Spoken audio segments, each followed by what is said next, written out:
Prior to the first leg of Sunderland's League Cup semi-final against Manchester United, TalkSport dullard Adrian Durham was frantically hypothesizing on the world's dullest and most obvious question: would you rather win a cup and get relegated or stay in the Premier League? It is a question posed to supporters of mediocre teams that reach the latter stages of a cup competition, and one that is meant to reinforce the absurd notion that the Premier League is the be-all and end-all.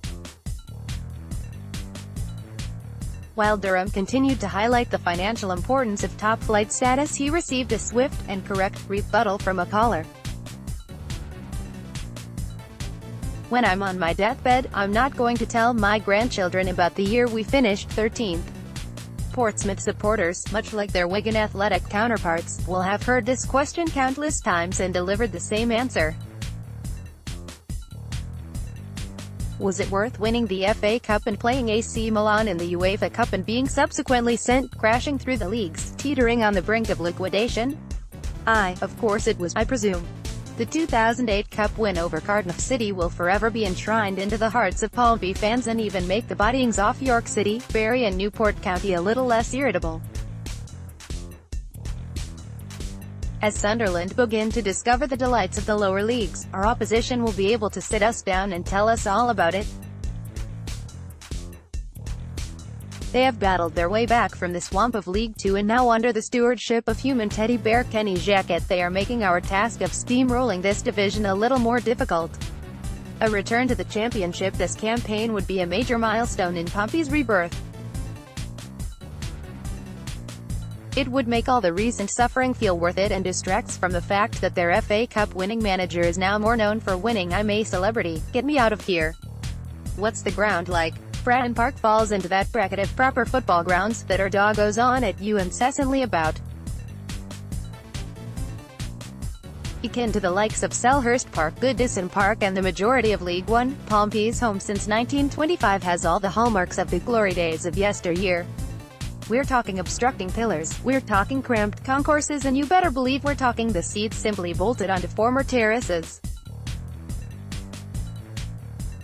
The one thing that the Milton End, where Sunderland supporters will be housed, has in its favour nowadays is that it has a roof, so if you were looking forward to a repeat of the Accrington Stanley monsoon, you'll be sorely disappointed. Although, don't worry, as you have the famous Fratton Park atmosphere to look forward to. Yes, if you like the sound of a shirtless man ringing a bell for 90 minutes, then, baby, you are going to love your trip to Portsmouth.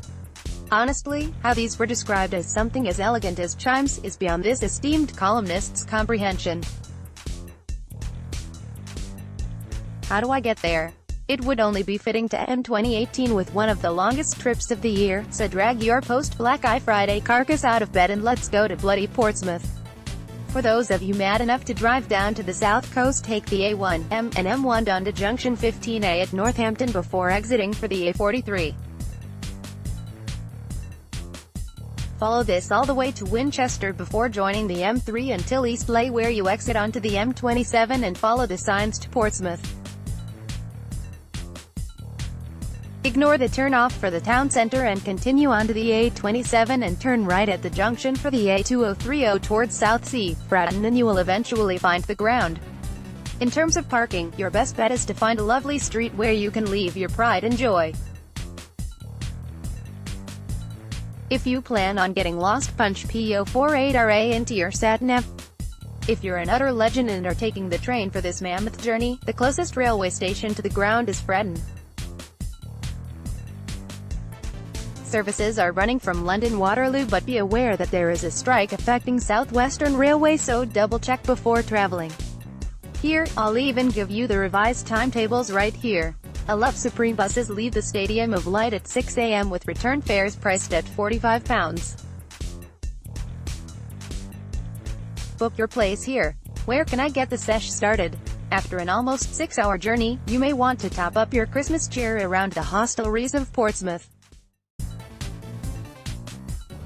If there is one thing I am good at, aside from penning compelling away guides, it is finding the fine people of Sunderland somewhere they can refresh their parched throats. The staggeringly good brewery on Rodney Road sits virtually opposite the ground and has tap room that opens its doors from 12 p.m. on Saturdays.